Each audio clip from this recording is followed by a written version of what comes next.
bugünkü dərsimiz Azərbaycan torpaqlarının birləşdirilməsinin son təşəbbüsüdür. İlk olaraq Qacar tayfalarından başlayaq. Oğuz tayfalarının Bayat boyundan idi. Makku xaqanlığı da Bayat boyunda yaratmışdı. Makku xaqanlığını, yəni qohum tayfalar idi. Azərbaycanda yaşayanların bir hissəsi Monqoliya işğalı dövründə Şərqi Anadolu Suriyadan köçmüşdülər. 14-cü əsrdə Ağqoyunlu tayfa birinə daxil olmuş və Diyarbəkirdə yaşamışdılar.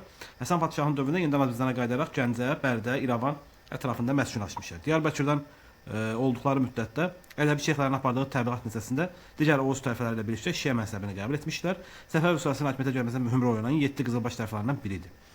İsmailin müridləri arasında döyüşlərdə iştirak etmiş və fərqlənmiş Tozqoparan rəqəbli Qarapir Baba Qacar İsmailin Ağqoyunlu Əlvənd Mirzə ilə döyüşdə qoşuna başçı təyin olunmuşdu. Səfəv dövründə Qacar tayfalarının bir qolu olan Ziyadoğlu nəslinin mərkəzi Gəncə olan Qarabağ Bəyliyi irsi hakimləri olmuşlar. Şah 1. Abbas Ziyadoğlu Hüseyin xan Qacarı Astrabad vilayətinə hakim təyin etmişdi. Bundan sonra da Azərbaycandakı Qacarların böyük bir hissəsi Astrabada köçmüş və bu arada iki yerə, yəni Qovanlı və Dəvəli Qacarlarına bölmüşdü. 1742-ci ildə dünyaya gələn Ağa Məhəmməd xan atası Məhəmməd Həsən xan Qovanlı, anası Zeynəb xanım isə Dəvəli qoluna mənsub idi və Ağa Məhəmməd xan ilk təhsilini anasından almışdır. 18-ci əsrin 50-ci ildə Məhəmməd Həsən xan Qacar hansı fəaliyyəti görüb Azərbaycan və İran torpaqlarını birləşdirmək uğrunda mübarizəyə başladı. Astrabadda möhkəmlənərək Gilan, Qəzvin, İsfahan və Azərbaycan cənub hissələrinin öz hakimiyyəti altına aldı. 1759-da Məhəmməd Həsən xan Qacar öldürüldükdən sonra oğlu Ağa Məhəmməd xan Türkmən və Qacarlardan ibarət topladığı qoşunla mübarizə davam etdirdi.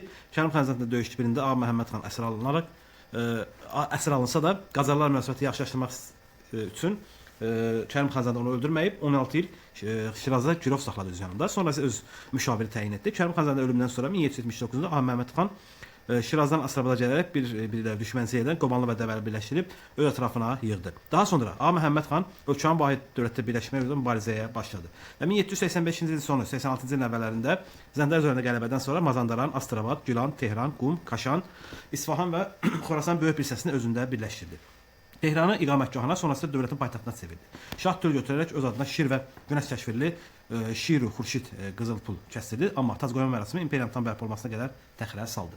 Sərab Xoy Urmiya tabe edildi. 1790-cı ildə Təbriz Qacar vəliyyətlərinin oturduğu Dərül Səltənə oldu. Belə ki, Azərbaycanın şimalından fərqi var. Azərbaycan cənubu İran hakimiyyəti uğrunda mübarizə aparan Ağa Məhəmməd xan Qacarın başçılıq etdiyi məşələşmiş dövlət yaranması ilə başa çatdı.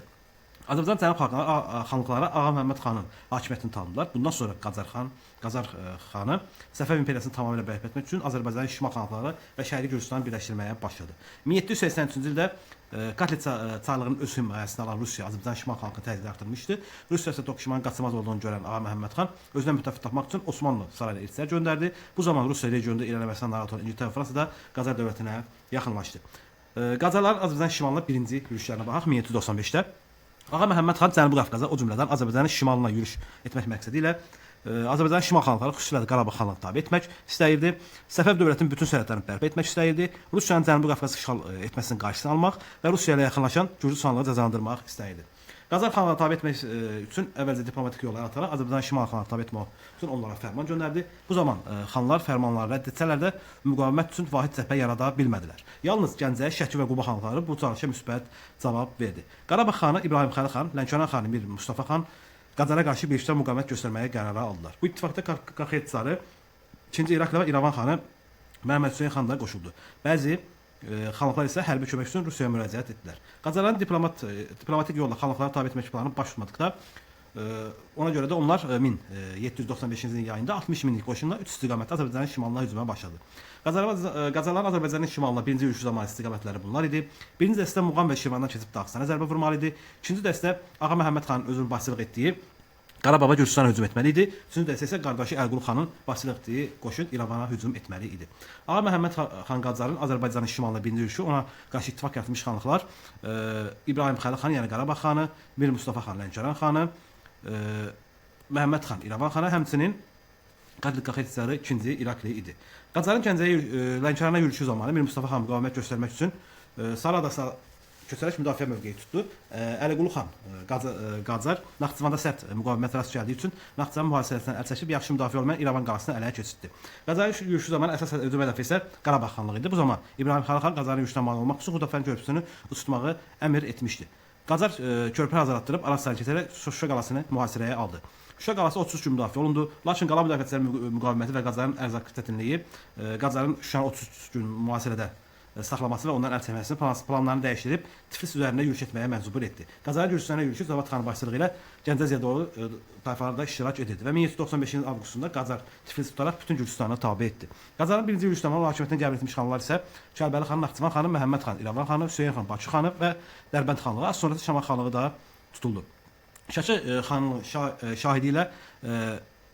şahidi ilə Qacar Şamaxı xanlığı üzərinə yürüşə başladı.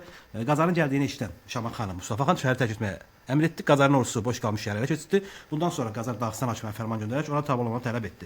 Şamaxı şəhəri tutulsa da Şamaxılar Qacarın təyin etdiyi hakimi itaət etmədi və mübarizəyə qalxaraq onu öldürdülər.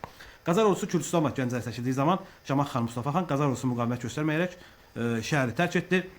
Nəticədə Qacarın ordusu Şamaxının müqavimətsiz tutdu və sonra isə Qacar qoşunu Muğanda cəmləşdirib burada qışlamağa qərara gəldi. Bu zaman Nadirin şahın nəvəsi Nadir Mirzə Xorasanda qiyam qaldırması xəbər alan Qacar təcili olaraq geri qayıtdı və üsyanı yatırdı. Az sonra Şah 1. İsmailin qılıncını qəbul edərək Səfəv dövlətinin valisi elan etdi özünü.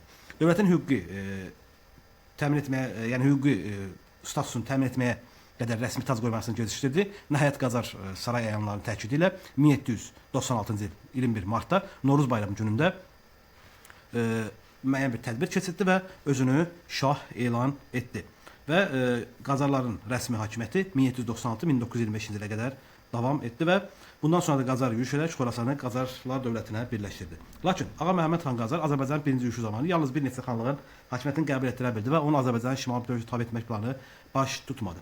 Bundan sonra baxacaq ki, Rus qoşunları Zubovun başçılığı ilə Azərbaycana yürüş etdi 1796-da. Qacarın Rusiyanın himayəsində olan Gürcüstan tutması Rusiya çarçası 2-ci Yekaterinanı əvvəlcədən planlaşdırdığı Cənub Qafqaz başına tutub bəhanə oldu və 1796-cı ilin yazında Rusiya Qacar dövlətinin müharibə elan edərək Zubovun başçılığı Azərbaycana hərbi yürüş təşkil etdi. Rus qoşunların Azərbaycana hücumu xəbəri Qacar qoşunları Azərbaycanın şimal torpağını geri çəkməsinə səbəb oldu.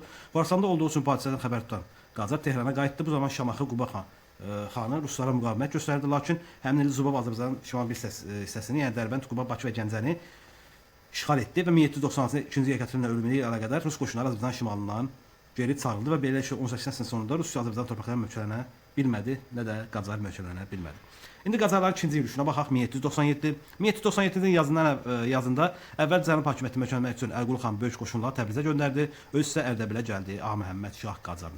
Birinci yürüşdə olduğu kimi ikinci yürüşdə də Qacar xanlara məktub göndərərək onlara tabe olmağı tələb etdi. Bu zaman Naxçıvan xanı Kərbəli xan qiymətə onu Ərdəbilə gələrək Qacarın hakimiyyətini qəbul etdi. Şah hadiyə qəbul etsə də Kərbəli xan Rus qoşunları əlqə saxladığı üçün həbs etdirdi. 1797-də Qacar ordusu Ərdəbildən Azərbaycanın şimal torpağına yürüşə başladı. Lənkəran xana tabe edildi.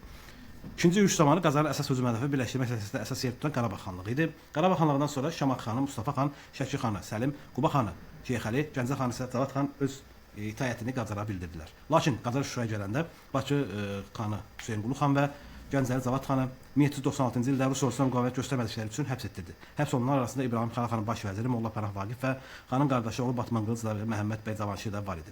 Şamaxıya hücum zamanı Şamaxı hücum zamanı ordusunun şəhər ərazisini qət etməsinə imkan vermədi. Hətta qoyun çuluğa çatan kimi qənimətin bunu öz xəzəsindən ödədi. 1797 iyunun 17-sində Ağa Məhəmməd Şah Qacar Şuşada sürgət səsəsində öldürülür. Qacarın qətlindən sonra ordusu Azərbaycanın şimal torpaqlarını tərk edib, beləliklə Qacarın ikinci yürüşü uluslara nəticələndi və Çar Rusiyasının Azərbaycanın şimalını işğal etmək üçün geniş bir fürsət yarandı. Qacarın ölümündən sonra onun yerinə vəliyyət təyin etdiyi qardaşı oğlu Baba xan, yəni Fətəli Şah hakimiyyətə gəldi.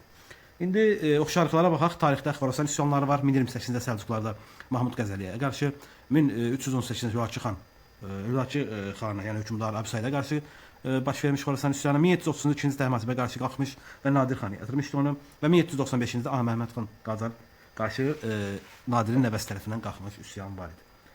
İndi vergi statı keçirmiş xanlar var. Şəkili Hacı xan Çələbi və Məhəmməd Həsən xan, Qubalı Fətəli xan. Köçürmə siyasət etmiş xanlar Qubalı Fətəli xan, Şəkili Cəfərqulu xan, Şamaxı və Lənkəranlı Mir Mustafa xan. Osmanlı əlaqə saxlamış xanlar Gəncəli Şahverdi xan, Ziyadoğlu, İrəvanlı Hüseyn xan, Şəkili Hacı Çələbi xan, Şəkili Məhəmməd Həsən xan. Gürcü Çar 2-ci İraqın yürüşünə məruz qalmış ki, Şəki, İrəvan, Gəncə. Əfşar dövlətinin daxili müstəqiliyinə malik olmuş Əfşarlar dövlətində Şəki, Quba və Lənkəran xanlıqları. Bunları misal göstərmək olar. İndi xəritə hissəsinə baxaq. Xəritə hissəsində nəyə baxacaq əsas? Burada Qacarın ələ keçirdiyi ərazilərdir. Birinci və ikinci yürüyüşü ancaq möhkəm deyildi. Möhkəm olmadığı üçün də Qacar buranı tərk edən kimi yəni onun tabeliyindən çıxırdılar və daha sonra biz bu növbəti dərslərimizdə görəcəyik ki, Qacarlar qoşunları bu ərazilərdən çıxdıqca daha sonra Rusların bura hücumu olacaq və Ruslar Azərbaycanın şimalını tamamilə işğal edəcək və öz torpaqlarına birləşdirəcəkdir. Ümidvaram sizin üçün faydalı olacaq bu dərs oldu. Çox sağ olun.